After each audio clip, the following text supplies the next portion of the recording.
Baik, bisa kita kembali di Damai Indonesiaku. Tema besar kita masih mengenai akhlak dan penyakit orang berilmu. Tadi di segmen pertama, Ustadz Fatir Ishak menjelaskan setinggi-tingginya orang berilmu, namun ketika tidak mempunyai adab apalah artinya. Namun biasanya ketika kita semakin berilmu, biasanya harusnya semakin tawadu. Namun kenyataannya mungkin di antara kita melihat bahwa semakin tinggi orang berilmu justru semakin sombong dan bahkan cenderung ujub. Inilah yang akan disampaikan oleh guru kita, Abah Rod Bahar. Selamat mengikuti, silakan Abah.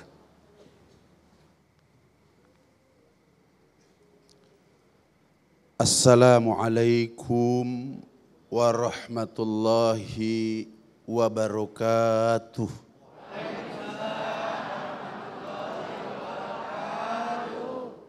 Alhamdulillahilladzi qala fi kitabihil karim wa huwa asdaqul qailin. A'udzu billahis samii'il alim minasy syaithanir rajim. Yarfa'illahu alladhina amanu minkum walladhina utul ilma darajat. Salawatullahi wa salamuhu ala sayyidina wa habibina wa syafi'ina wa maulana Muhammadin sallallahu alaihi wasallam. Man tawaddu'a rafa'ahullah wa man takabbara wada'ahullah. Sadaqallahul azim wa sadaqa rasuluhun nabiyul karim. Wa nahnu ala dhalika minasyahidina wa syakirin walhamdulillahi rabbil alamin.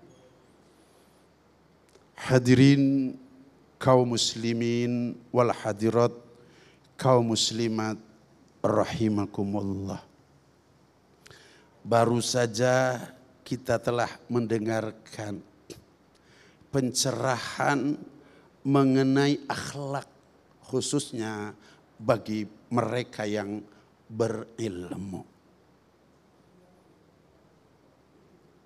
Imam Ghazali Hujjatul Islam yang telah menyusun kitab kurang lebih 200 kitab. Salah satu kitab yang masyhur yang disusun oleh beliau adalah bernama Ihya Ulumuddin. Beliau menyampaikan di dalam kitab Ihya Ulumuddin bahwa ilmu itu bersumber daripada 3 ilmu. Berapa ibu-ibu? 3 ilmu. Yang pertama adalah al-ilmu bizatillah. Yang kedua adalah al-ilmu bisifatillah. Dan yang ketiga adalah al-ilmu biaf'alillah. Artinya apa bapak-bapak dan ibu-ibu sekalian? Kalau semua ilmu bersumber dari 3 ilmu itu, bahwa setiap ilmu yang ada di dunia ini adalah milik Allah. Tadi ayatnya sudah dibacakan oleh qori kita, yang saya ingin menyampaikan terjemahnya.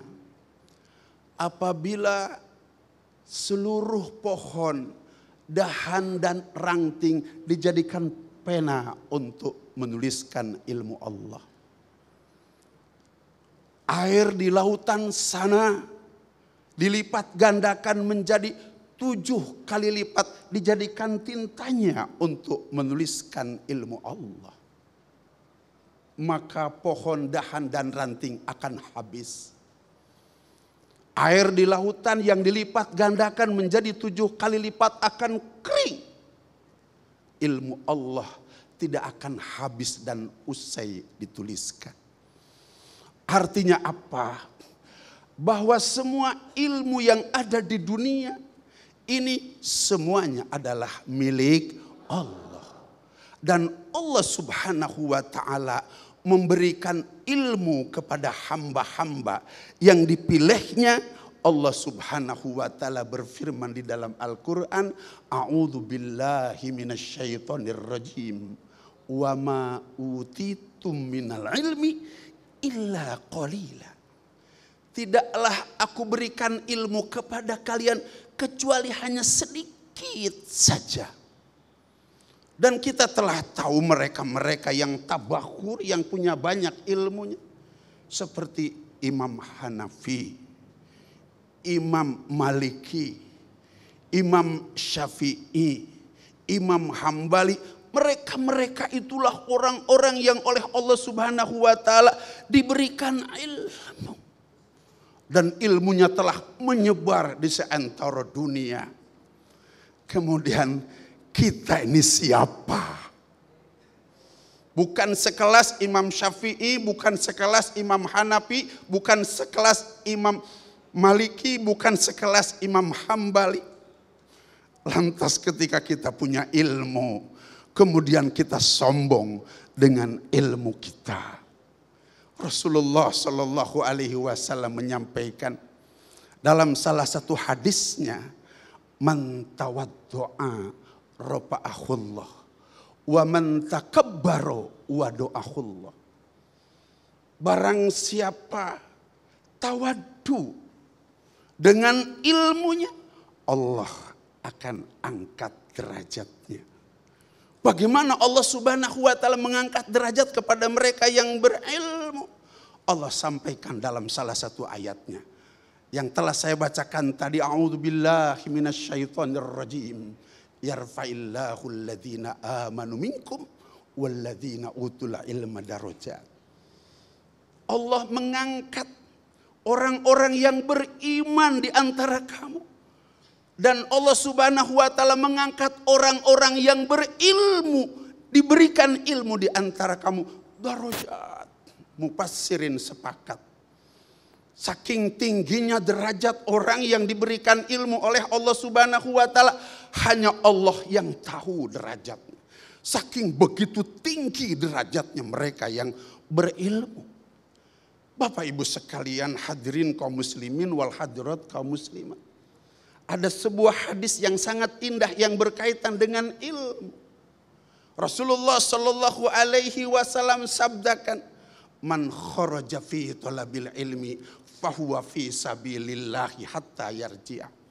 Barang siapa yang melangkahkan kaki dari rumahnya atau dari kampung halamannya, tiada lain dan tiada bukan untuk mencari ilmu. Pada saat langkah pertamanya dilangkahkan, langsung dicatat melalui lisan baginda besar Muhammad SAW, fahuwa fi sabilillah. Dia adalah sabilillah. Bagaimana salah fi sabilillah? Seolah-olah ia memakai baju perang. Seolah-olah ia membawa pedang. Seolah-olah ia membawa tumbak, membawa panah, naik kuda. Kuda dipecut, dipacu, lari ke medan perang. Berperang dengan musuh-musuh Allah Subhanahu wa taala. Kemudian ia mati. Pertanyaannya, kalau ia mati, mati apa Bapak Ibu sekalian? Pasti syahid. Allah telah merindukan kedatangannya. Surga telah merindukan kedatangannya. Ini belum dapat ilmu, baru berangkat untuk mencari ilmu. Seperti itu derajat yang diberikan oleh Allah Subhanahu wa taala. Apalagi orang-orang yang diberikan ilmu oleh Allah Subhanahu wa taala. Akan tetapi, Bapak-bapak, ibu-ibu sekalian yang dirahmati oleh Allah Subhanahu wa taala, derajat yang tinggi, yang tidak terhingga dan tidak tara itu akan sia-sia, akan musnah manakala ia sombong dengan ilmunya yang diberikan oleh Allah Subhanahu wa taala. Mudah-mudahan ini bagi pencerahan buat kita semua. Amin, amin ya rabbal alamin. Masya Allah, kita diingatkan kembali oleh abah kita, Abah Rod Bahar, mengutip hadis, man tawadda'a rafa'allah wa man takabbara wada'allah. Allah akan meninggikan derajat orang ketika kita berbuat tawaduk, semakin kita berilmu, semakin kita bertawaduk. Namun sebaliknya ketika kita berbuat sombong, maka Allah akan merendahkan bahkan menghinakan si orang itu sendiri. Baik pemirsa, di segmen berikutnya kami yakin di antara pemirsa dan juga para jamaah di sini banyak pertanyaan mengenai tema besar kita. Namun saya akan ajak lebih dahulu satu jamaah untuk mengajukan pertanyaan yang insya Allah akan dijawab oleh guru-guru kita. Yang pertama Ibu Neni, silakan kami undang untuk berdiri dan boleh diturunkan maskernya agar suaranya lebih jelas. Silakan Ibu Neni. Assalamualaikum warahmatullahi wabarakatuh. Waalaikumsalam warahmatullahi wabarakatuh. Nama saya Ibu Neni, jamaah Masjid Nurul Huda. Ada pertanyaan pada Abah dan guru-guru kami mengenai bagaimana mensinkronkan akhlak dan ilmu, terutama ilmu agama yang ada pada diri sendiri. Itu saja, terima kasih. Wassalamualaikum warahmatullahi wabarakatuh. Waalaikumsalam warahmatullahi wabarakatuh. Masya Allah, pertanyaan sangat menarik sekali dari Ibu Neni, bagaimana mensinkronkan antara akhlak dan ilmu. Insya Allah akan dijawab oleh guru-guru kita di segmen berikut. Tetaplah di Damai Indonesiaku.